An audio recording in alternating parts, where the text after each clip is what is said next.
Hey everyone, Angie Mattson, Chief Efficiency Officer here with Mattson Business Services.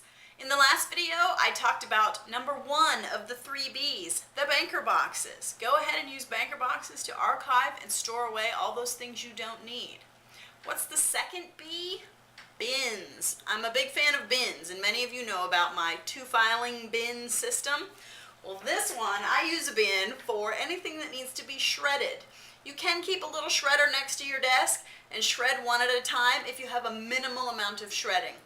I end up with a lot of shredding stuff, and it is easier for me to just throw it in this darn bin and shred all at one time, or accumulate a lot over a year and call a recycling company, and for, I don't know, a shredding company, sorry, and for $80 or $90 they'll drive up in my driveway and shred everything at one time. They just throw it in the truck, and I love that. It saves a ton of time, and for 90 bucks, it's worth my not having to sit in front of the shredder for several hours.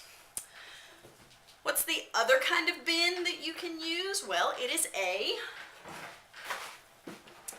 giganto recycling bin.